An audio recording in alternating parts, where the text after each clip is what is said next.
thanks so much, everyone, for joining FloQast and Oasis Solutions for this webinar Wednesday presentation. Our topic today is 5 strategies for streamlining reconciliations in Excel. I'm Aaron Rosenberg, partner and SVP of Business Development at Oasis Solutions, and I'm very excited today to be hosting the webinar with our partner FloQast. I was introduced to FloQast several years ago, and so far we've had fantastic feedback from our clients about how much time they've saved in their close processes after implementing this selective tool. To briefly provide you with a little more information about Oasis Solutions, we've been helping clients select, implement, and support their core business management systems for over 27 years. We are headquartered in Louisville, Kentucky. That's where I'm reaching you today, and offices regionally around Lexington and Nashville. However, we do provide services to over 35 clients, or over 700 clients in 35 states. We're proud to be called their trusted advisors for all things relating to their business software systems. What really makes us different is our focus on people and process first and foremost. If any of you on the webinar today have been through an ERP or business management software implementation, you know firsthand that software isn't just a magic wand that you wave over your company and poof, now you're benefiting from all that software has to offer. A successful software implementation starts with good process, requires well-trained people, and concludes in a successful project. And our team of CPAs, MBAs, former CFOs, controllers, have over 300 years of combined experience helping our customers realize that success. Quickly, before I introduce Blake from FloQast, I'm going to go through a few housekeeping items. First off, if you haven't noticed, you are muted. We're going to ask that all attendants please submit questions via the Q&A feature here. We love questions. We'll be happy to answer those questions at the end of the webinar presentation. Also, important if you're here to earn some CPE is please watch the whole presentation. Chime in as we release the polling questions throughout the webinar today, and then complete the course evaluation to download your certificate. So with that, Blake, I'll turn it over to you. Awesome. Thank you so much, Aaron, and thank you everyone for attending. My name is Blake Oliver. I am a Senior Product Marketing Manager here at FloQast, but I like to call myself a Cloud Accounting Evangelist. A bit about me and how I came to be in this evangelist role. I have a bit of a non-traditional background. Maybe that's why I like non-traditional titles. I started in college as a music major. I played the cello. So I loved doing that. I studied very seriously from when I was a kid.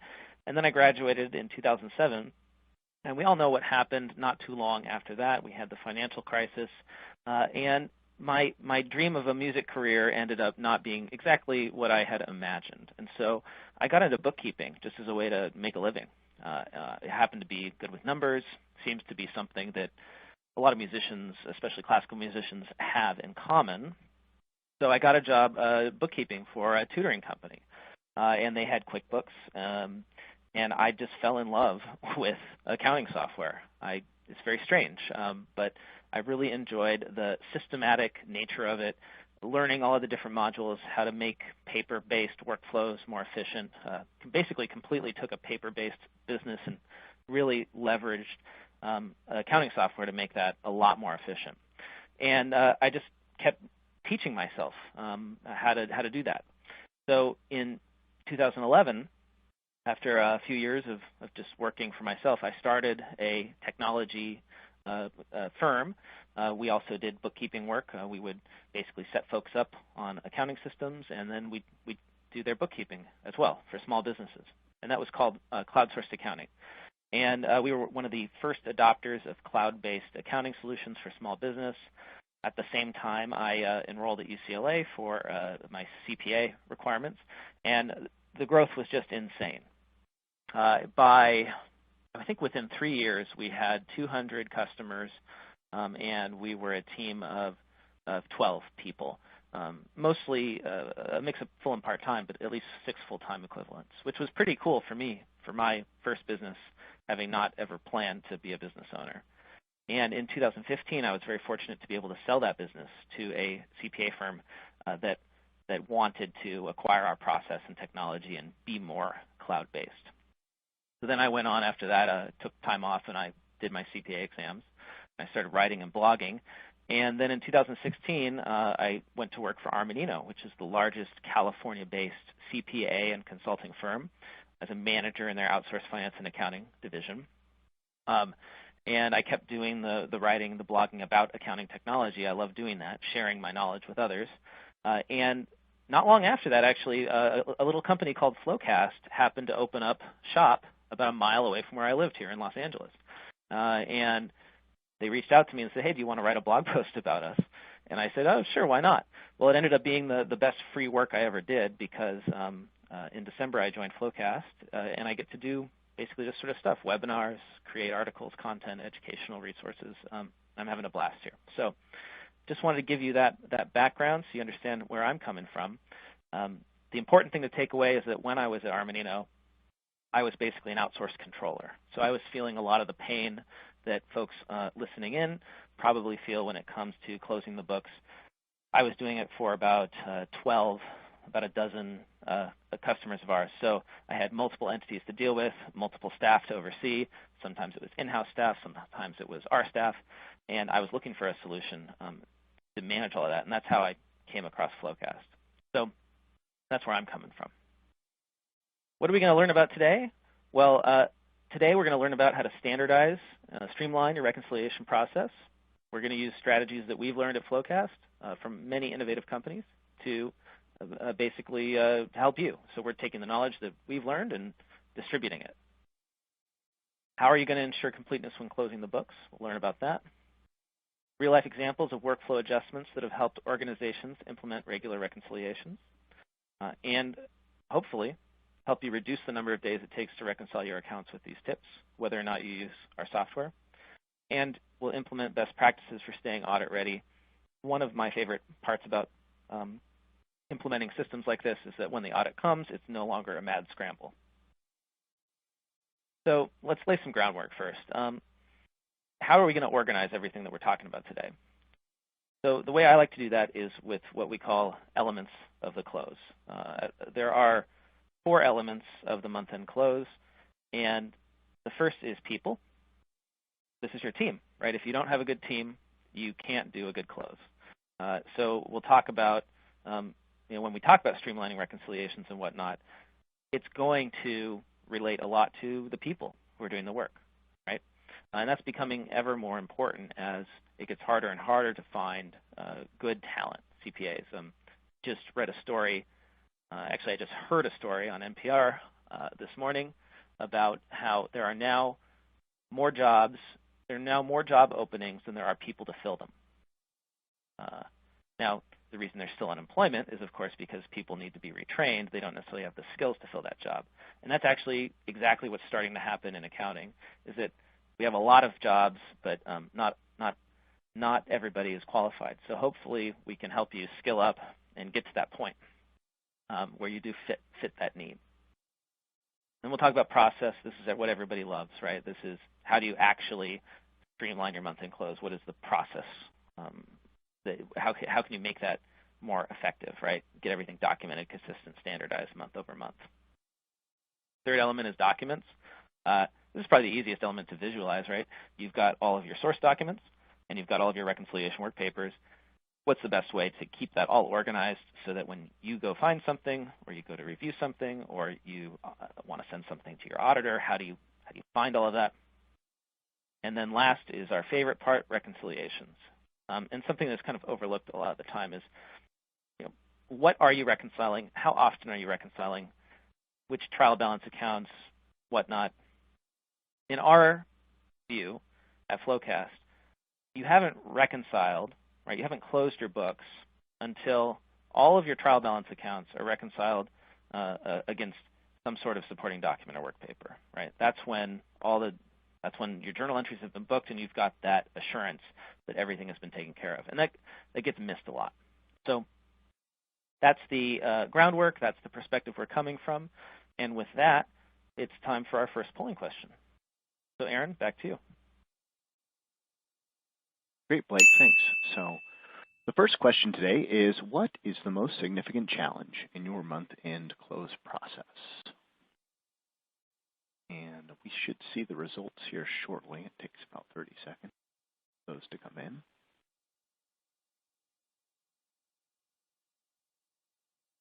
Yeah, I'm always interested to see the results for this question in particular, because it's not like there's so many to choose from, right? So you have to basically choose which is the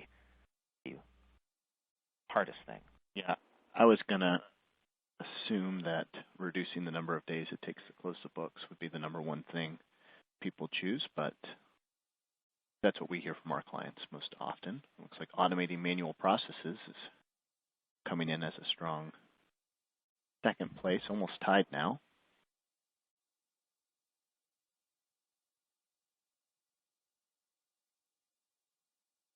Like we got about 80% in at this point.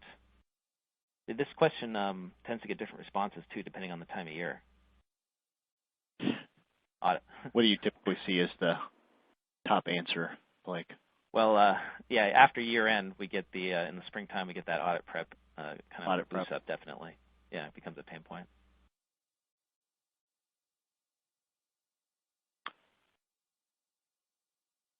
Almost at 90% of responses here.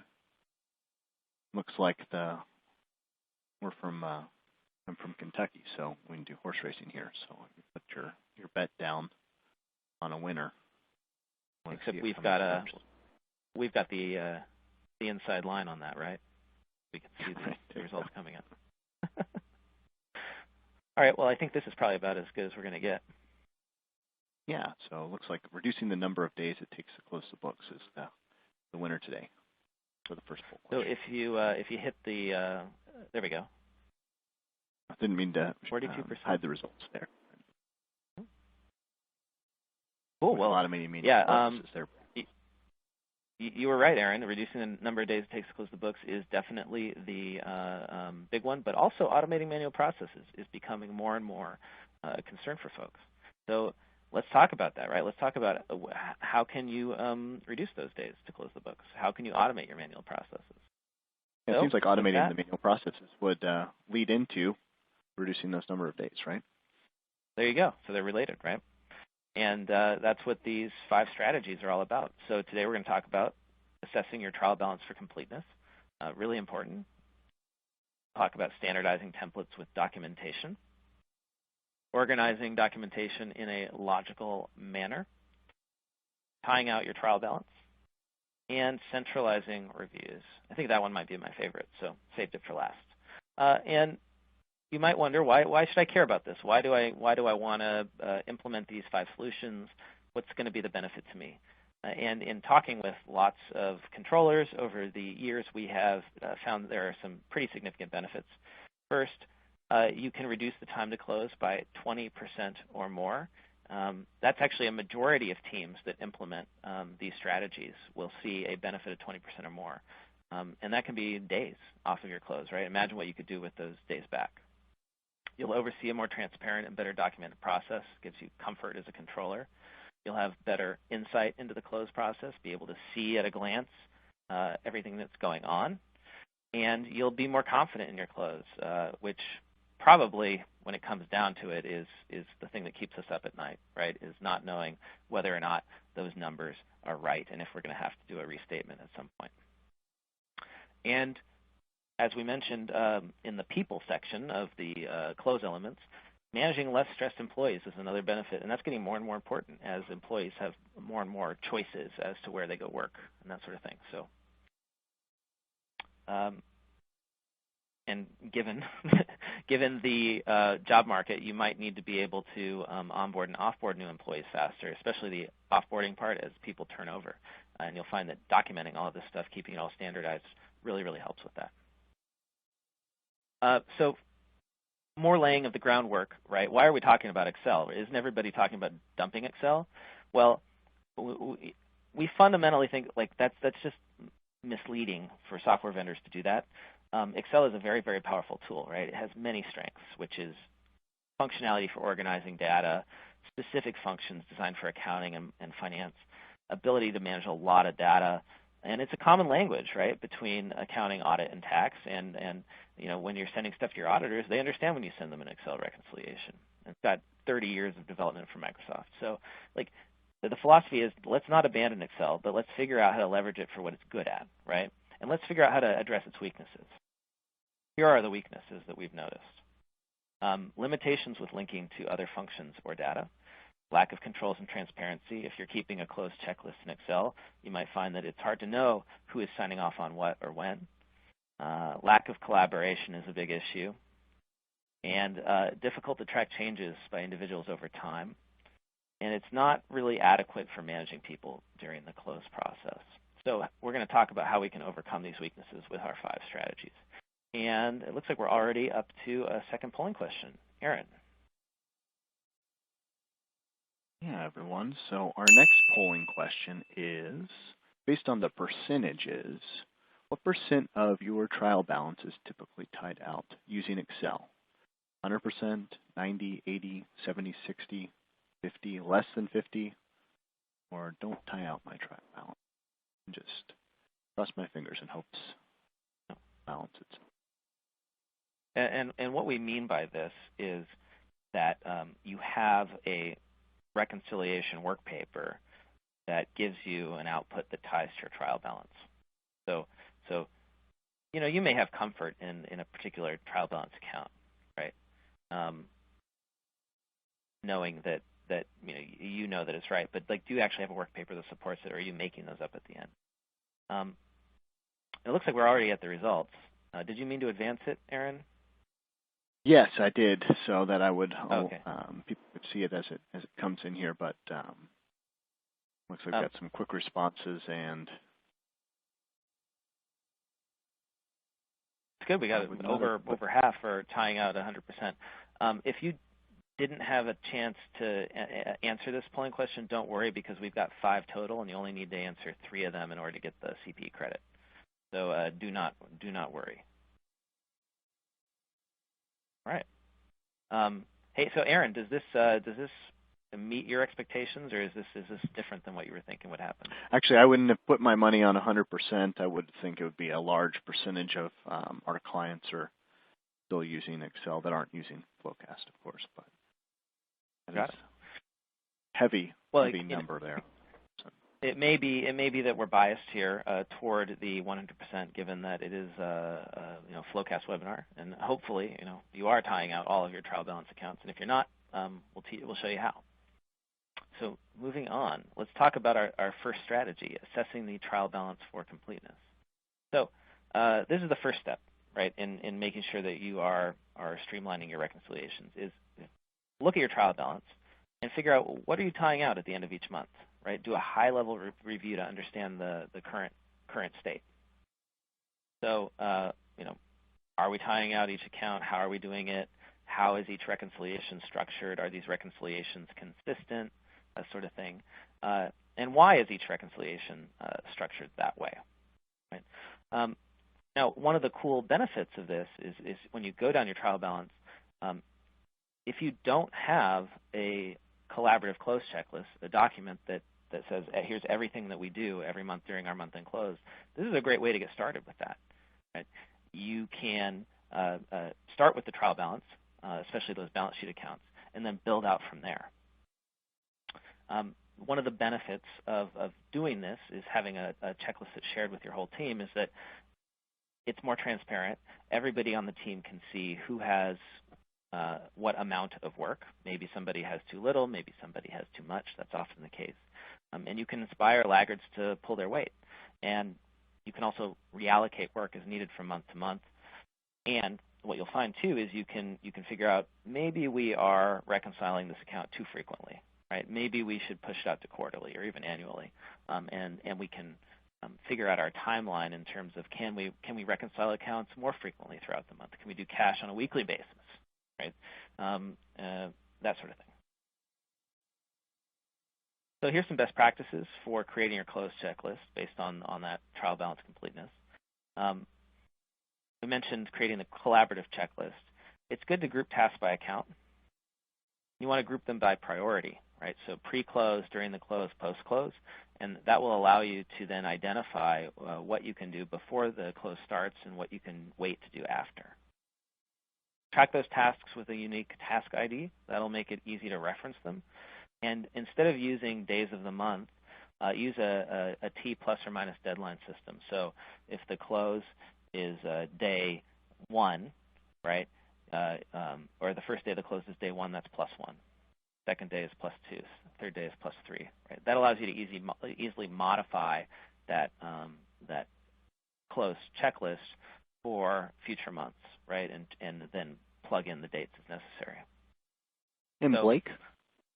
Yes. Blake, we do have a question from one of our participants on asking, does FloQast help to develop the checklist? So what if the organization doesn't maybe have a refined checklist yet, or they would like to look for some best practices in that implementation? Yeah, that's a great question. Well, it's tough for us to develop that checklist for you, obviously, because everybody's different. But one thing that we are doing is partnering with folks such as Oasis and other firms that have that capability to come in and consult with you on building out your checklist. Right? So if that is something that you're interested in doing, definitely get in touch with us after the webinar. We'll be more than happy to and help you out. I don't know if you have anything more to add on that, Aaron. No, just that we would also be very happy and eager to walk through that process with you and make sure that our best practices that we've put in place with other clients hopefully work for you as well, and also allowing for some nuances when applicable. Yep. Yeah, that's great. So one of the things that we do is that people really like is we don't force you to, when you get on board with, say, FloQast, you can send us your existing checklist. You don't have to put it into our template.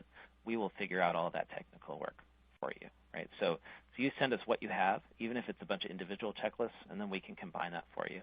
Now, again, you have to get to that point where you do have the checklist to send. So, yeah, some folks choose to build that themselves, and others then are now working with our partners such as Oasis to take care of that.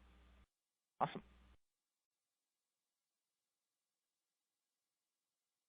So this is what you might be curious to see what the checklist looks like in FloQast.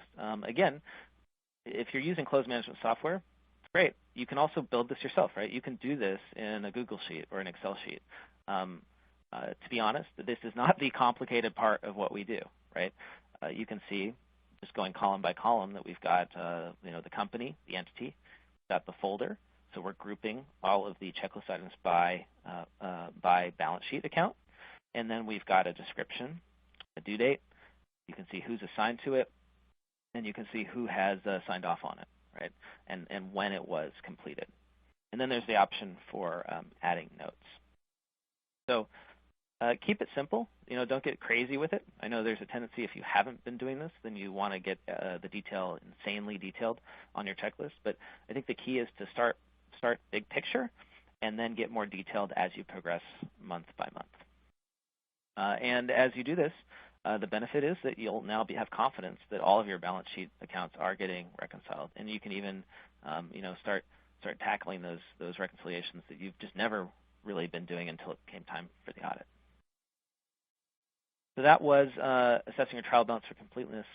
Now let's talk about standardizing templates for documentation, right? So I'm talking about the reconciliation work papers. Those templates that you use for reconciliations. We want to get those all the same and not have people using different ones. So why should you standardize? Team alignment, right? Everybody's doing the same process. It makes it easy to prepare because you have a streamlined, consistent process. Role shift flexibility. So if folks go on vacation, it's really easy for somebody to pick up a reconciliation that they've been working on and do it themselves because it's in the same format. And then you can greatly accelerate your review process. As a reviewer, all the documents coming your way, all the reconciliations look the same. Makes it a lot easier. You're going to reduce errors too. And it's very simplified for the auditors. And you'll see in this next section that the auditor background of our founders here at FloQast greatly influenced how we view documentation templates, right? They should make sense to the auditors because those are the people who are ultimately going to be reviewing those when you go through the audit. So let's take a look at our 3 best practice Excel templates. These are customizable to any closed process. These are templates that we have created for you, and you are welcome to download them. They are available in On24 in the resources section. Just go ahead and click those links, and you should be able to pull these templates, and we're going to go over them right now. So we've got 3 of them for you. We've got a lead sheet, we have a roll forward, and then we've got a subledger. Let's take a look at the lead sheet. So this is great for items with manual processes, many items that roll up to 1 number. And a good example of that is accrued expenses, right? We have lots of expense accounts, lots of expenses that we have accrued that all roll up into 1 GL account number. So that's what this looks like. I'm going to zoom in a little bit. So this is the lead sheet for accrued expenses. And I'm just going to walk you through how we've structured this and how we're thinking about this.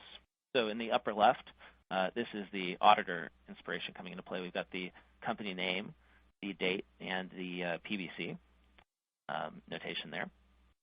And we, before we get into the actual schedule, we have a purpose section and a common items to consider section. Right? So purpose, right? We don't often include these in our reconciliations, but we want to let folks know who are not familiar with it why we are doing this reconciliation. And we want to point them to the guidance that applies so that somebody who is learning how to do this reconciliation can go and figure out what they need to know without necessarily having to ask. And then, probably more importantly, we have common items to consider. So this is basically a place to put notes. What are the things that you have to look at that make this more complex every single month? And address them right here so that things don't get missed. Don't keep this in a separate project management system. Why not just keep this in the reconciliation? Because that's where the work is going to get done. And then down below that, that's where we have the actual schedule. So in this case, because it's accrued revenue, or I'm sorry, accrued expenses, we have the PO number, just going column by column. We've got the vendor description. We include a column for department, cost center code, expense GL account, and then the estimated invoice amount. Now, I'd like to draw your attention to these red tick marks. We've got A's and we've got B's. So it's cut off in this view of the work paper, but there are multiple tabs in this work paper, right? And that letter A refers to tab 2. It says see tab 2 for invoices. Why keep source documents, like invoices for accrued expenses, somewhere else when you could potentially just keep them in your Excel workbook on a separate tab? So do a copy, a screenshot, right, and just copy that right into the work paper. Now, you may still be saving that invoice somewhere else, and you probably should, but this way, when you roll forward the reconciliation work paper, you've got it right there in the work paper, and then you can just go delete it when you don't need it anymore or move it to another tab or something like that. And unless you have a ridiculous number of accrued expenses, this works pretty well, right? Very easy, got everything in one place. When the auditors come in at the end of the year and they're looking for the backup, they'll be very, very happy to see it's right there in the work paper. Same thing for that tick mark B, right? We've got something else that we're referencing in another tab. And the last bit that I want to point you out is this code at the bottom right that says hashtag FQ-2010. So 2010 is the account code for accrued expenses. What that hashtag does, that code that we've got there, the FQ part, is it tells FloQast that this is what we need to tie that output in the column to the left, or the cell to the left, I should say, is what we want to tie to the trial balance. So if you stick this work paper in your cloud storage, you're using, say, Box or Dropbox or Google Drive or whatnot, we can actually, just by you placing it there and giving us access, we can tie this output back to your trial balance and do your trial balance tile for you. Really neat automation feature for streamlining your reconciliations. I'm going to go through number 2, the roll forward. I'll go a little faster through these since you've seen the basic template. It's essentially the same, just with some slight changes.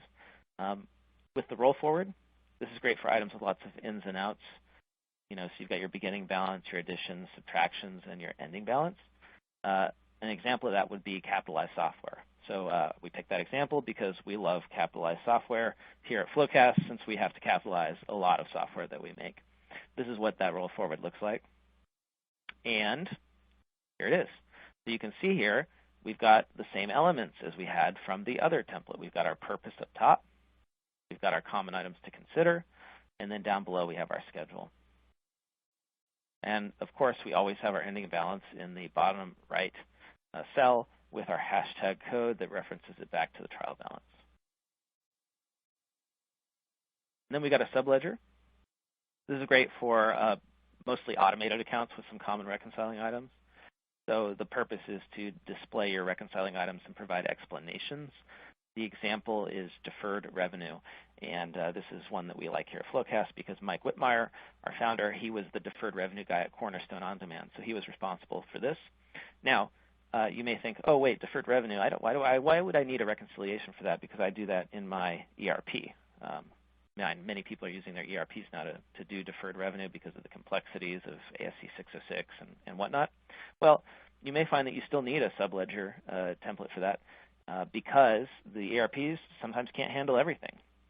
And in Mike's case, it was the volume service pack adjustments. They would sell bundles of hours to their clients, a bucket of hours in advance, and then they would use those up throughout the year. And I guess their ERP at the time couldn't handle that. So that's why he'd use a subledger to adjust that, basically. So those are the 3 templates. Probably one of the most popular things that we've ever done here at FloQast. I hope you liked them, and I hope this helps make sense of them for you. And with that, it is time for our 3rd polling question. Thanks, Blake. I'm going to open up that now, and I apologize earlier to a couple of people that sent questions about moving a little too quickly. So we'll let this one linger here and give everybody a chance to answer the question. Do you use cloud storage for your documents now? Yes or no? Yeah, and by cloud storage, we're talking about apps like Google Drive, Box, Dropbox. If you're using a server in your office or an on-premises type system, even if you can access it remotely, that would not count as cloud storage.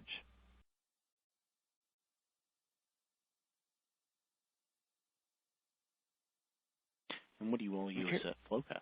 You know? So we are on Google Apps here at FloQast, very popular with software companies and whatnot.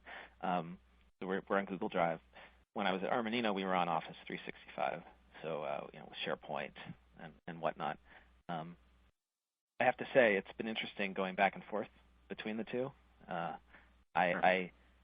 There's some things I really like about Google, but you just can't beat Microsoft in terms of some of the functionality, especially when it comes to spreadsheets. Blake, any guesses on where this is going to land? Well, I cheated, and I'm looking at the preview.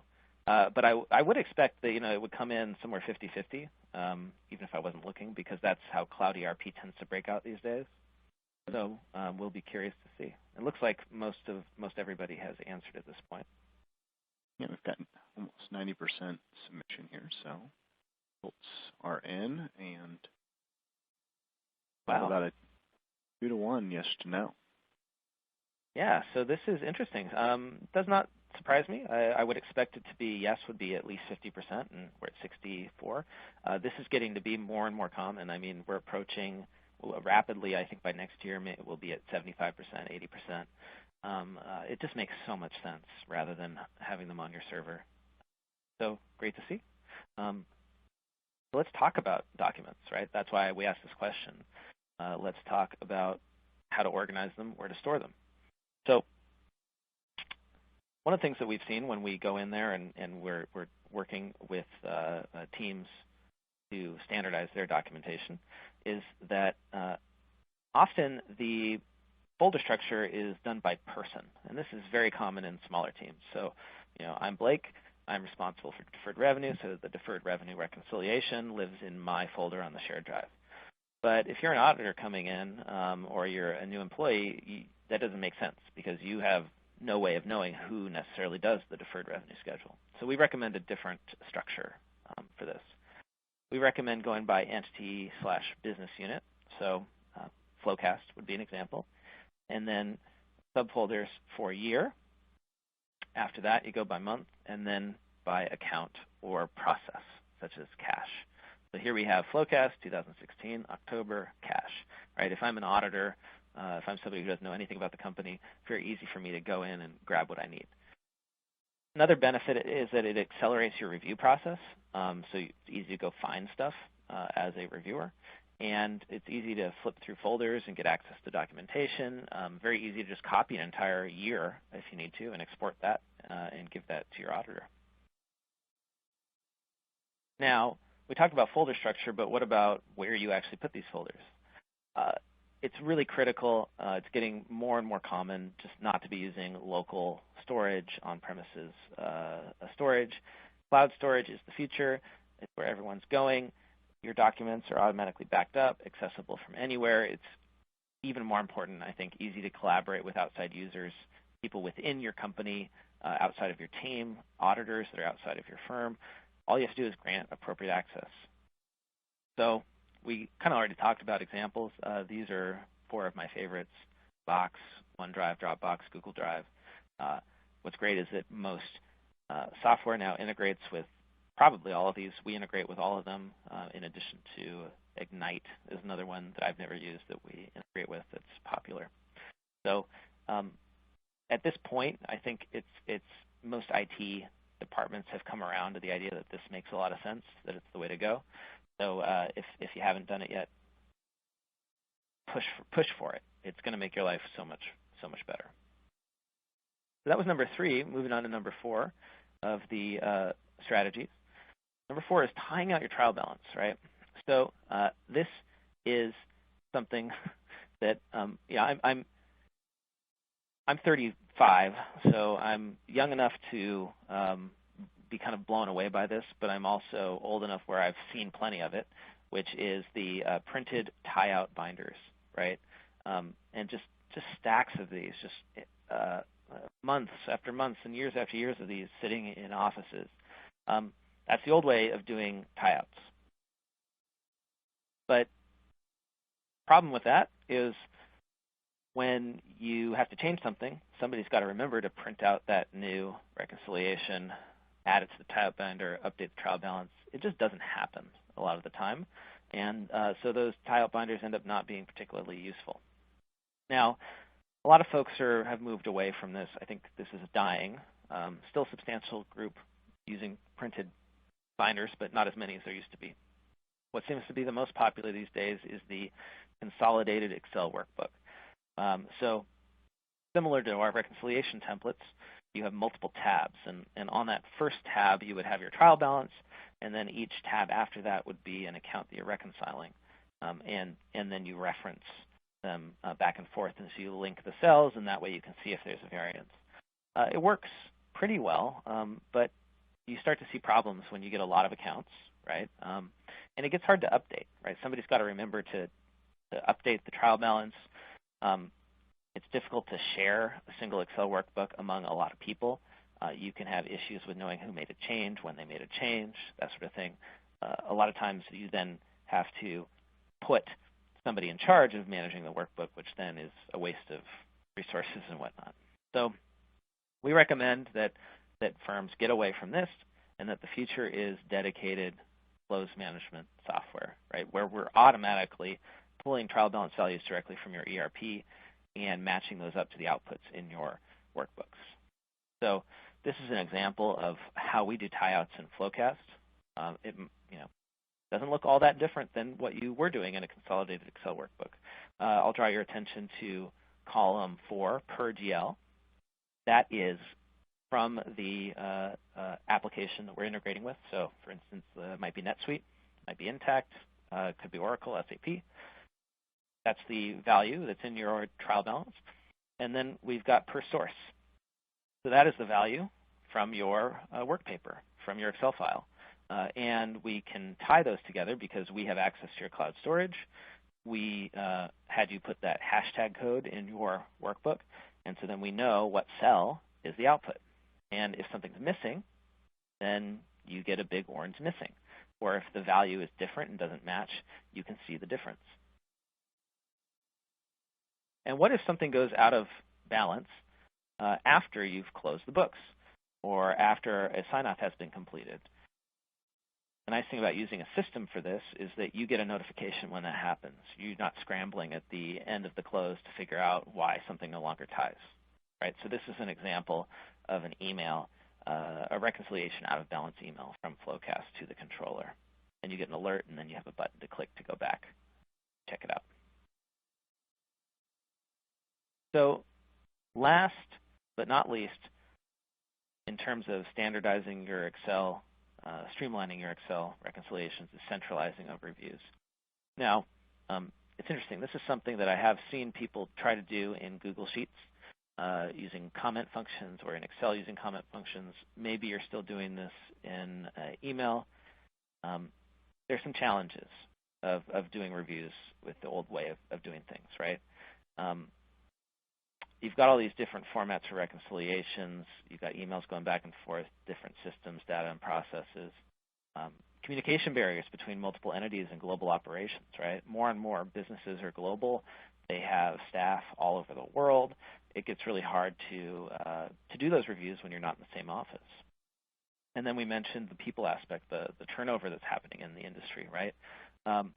Lots of process knowledge getting lost, right? So how do we take all of that siloed information that happens in a traditional review process and get that out of people's heads and into a centralized system where everyone can see it?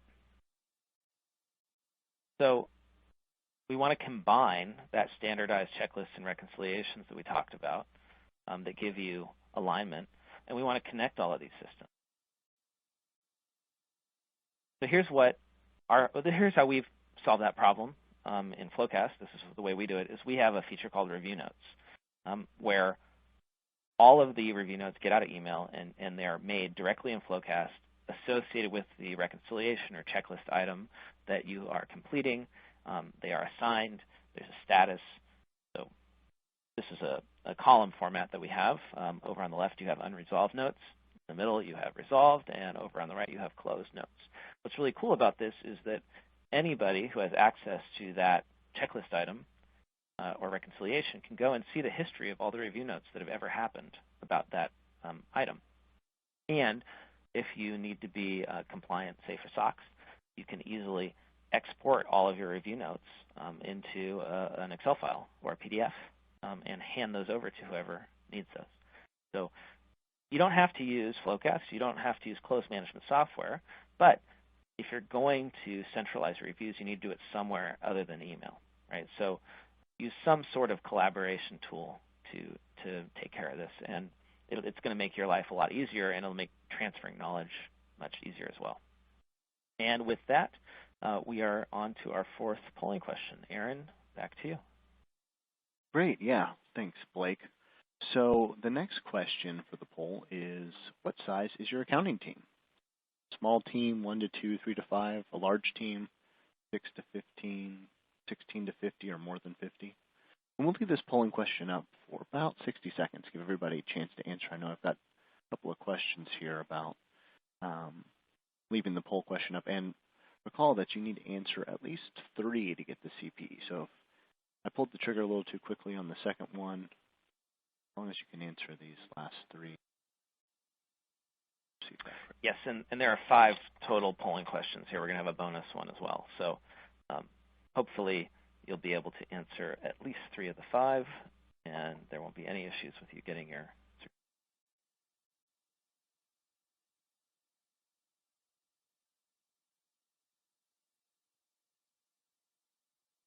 And so, Blake, typically with FloQast, our clients that have it, I say, are probably between the 3 to 15 mark. We typically work with the mid-market is our usual customer, although we do have some customers spanning enterprise and even on smaller side. Is there a typical size of accounting team that FloQast seems to really penetrate the market more on? Great question.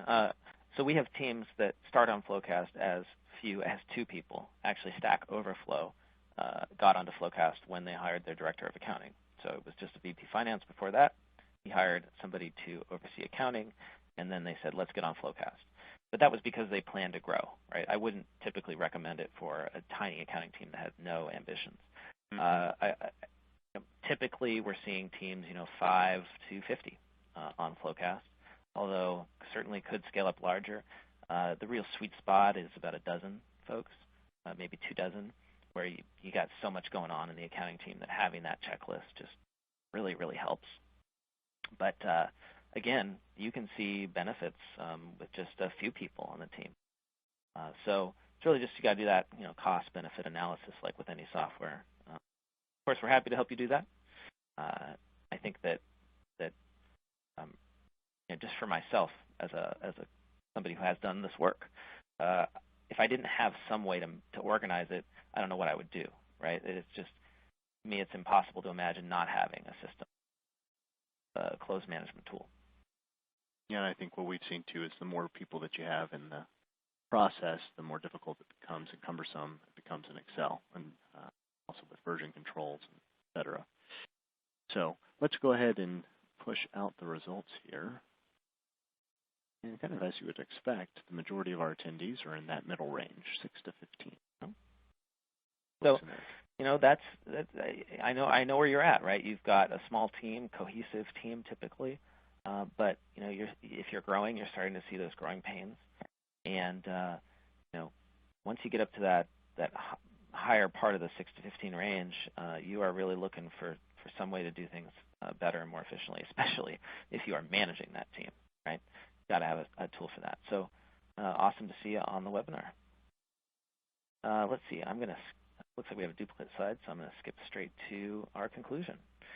So I hope that you enjoyed this presentation. Again, we touched on all 4 elements of the close: the people, the process, the documents, and the reconciliations. It's really important to address all of these when we're looking to streamline our process, because it's not just about process, right? It's about the people, it's about the documents, it's about the reconciliations too. And there's one thing I wanted to add for you, one little bonus piece of information, and this has to do with continuous improvement. The most successful customers on FloQast that we see are doing a post-order debrief, and you could even do this on a monthly basis. The important thing to do is to stop, give your team a day of rest. Seriously, give them the day off. If you can't stomach a day off, give them half a day. But make it an easy day and ask them to think when they come back about how can we improve, how can we do better. When they come back, do a postmortem, right? Figure out what is the number one problem that we can address as a team and fix for the next close. And do that one thing the next quarter. Actually, if it's next quarter, you could do multiple things. If it's every month, maybe just pick one thing. And the benefit of having that collaborative close checklist, standardized documentation, all of that, is that it makes it easier to do this debrief, right? It makes it easier to pick where you're going to improve. You really got to do that basic work of getting the checklist in place before you can use the checklist as also a way to do that continuous improvement. So that is, we're at the end of our presentation now. We're going to do some Q&A, but before we do the Q&A, I just wanted to let you know who we are at FloQast, because I've been talking about it so much, you might be wondering. We are closed management software created by accountants for accountants. We help accounting teams close faster and more accurately, and we have over 500 now, mostly mid-market customers. We are super excited to have the highest customer satisfaction of any finance software on G2 Crowd. I think a big part of that is because we are staffed. Significant number of our employees here at FloQast are accountants, former auditors, CPAs, that sort of thing. And that's because 2 of our 3 co-founders are former auditors at Ernst & Young and KPMG. Both Mike and Chris have lived the life of accountants. Mike, again, was a staff accountant at Cornerstone On Demand when they were going public. And so he saw this whole problem happen. As you go from being a small team to being a bigger team, it gets really challenging. And we are super excited to have some really cool logos closing the books every month on FloQast. It's like Zscaler, Grubhub, which I spend an unreasonable amount of money ordering food from, Golden State Warriors. They're not on here, but the Lakers. So we'd love to talk to you and tell you about how these companies are improving and streamlining their close using our close management software. And now we've got one bonus polling question, which, Aaron, I'm just going to go ahead and advance that right now. This is to make sure that everybody gets CPE credit. Also, if you are interested in scheduling a demo, please check the box. And sorry, Aaron, you were saying? Yeah, so you can go right ahead, Blaine.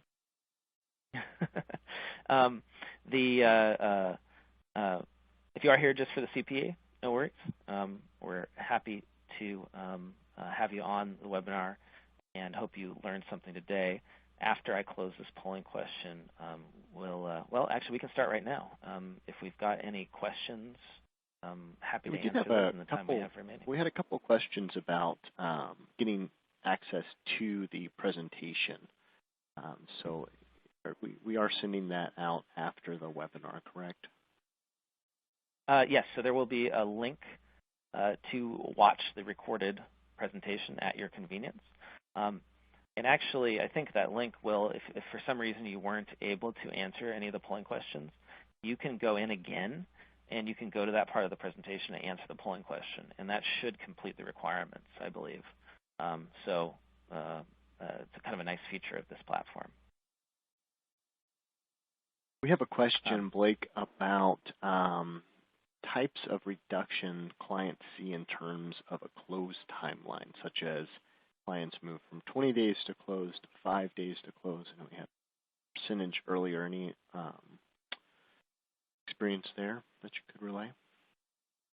So we have, in terms of reduction of fees, we have seen customers of ours get a reduction in their audit fee from using FloQast, which is pretty cool. Oh, not so much on fees, but timeline. So if it takes average client pre-FloQast 20 days to close, where would they be after? Oh, got it. So our average client reduces the days to close by 3.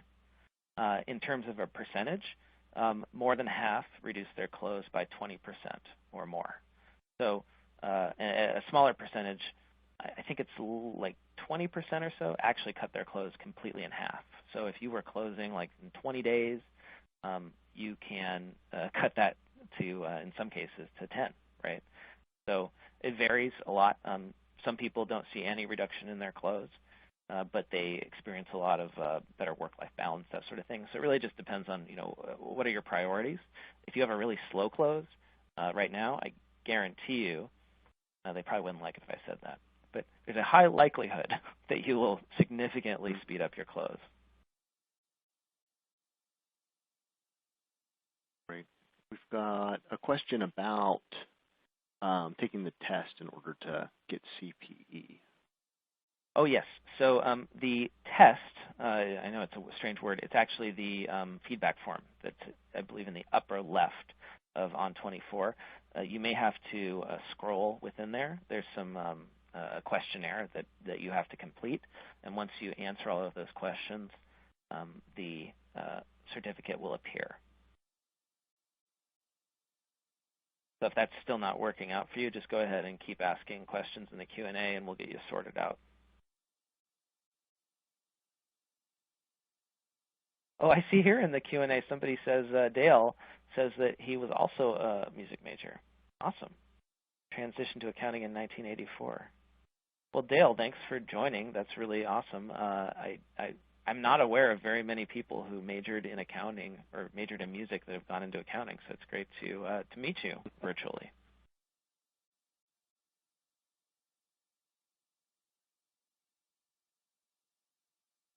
And I think I saw somebody asked if they could see the reconciliation page once more. So let me see if I can pull that up.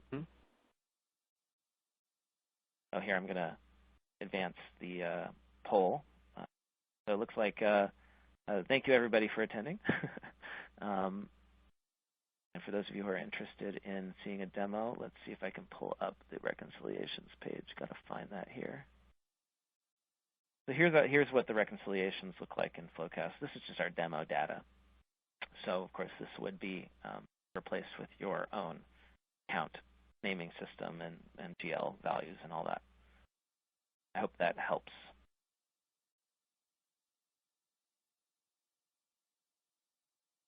Hey, Aaron, I have a question for you. Sure.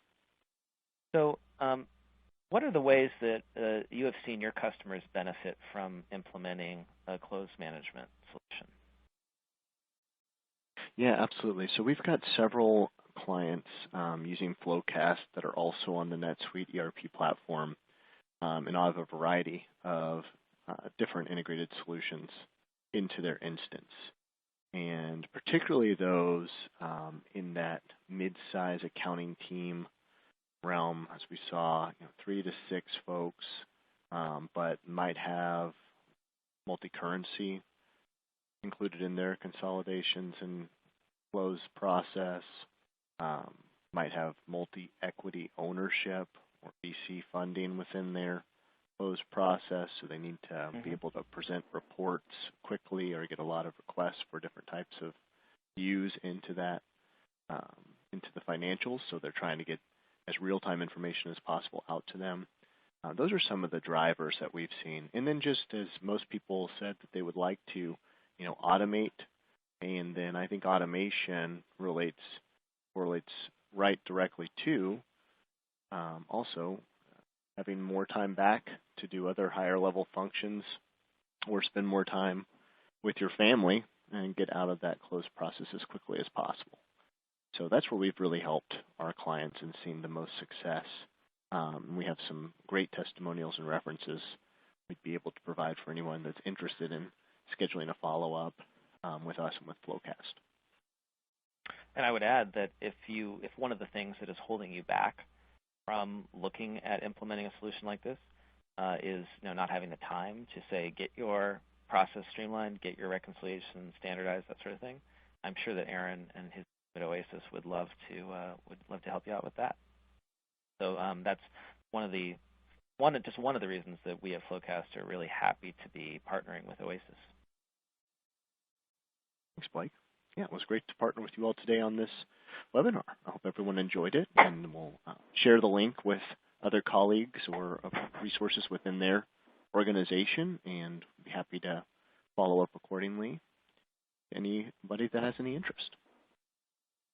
And we'll go ahead and leave the webinar open so that anyone who hasn't yet can complete the survey. That's the test that you have to do in order to get your CPE certificate. So go ahead and complete that survey. If you have any more questions, you can put those in the Q&A. We'll hang out until all questions have been addressed, any issues have been handled, and have a great rest of your day. Aaron, thanks so much for hosting this. Thanks, Blake. It's been my pleasure. Great rest of your week, everyone. You too.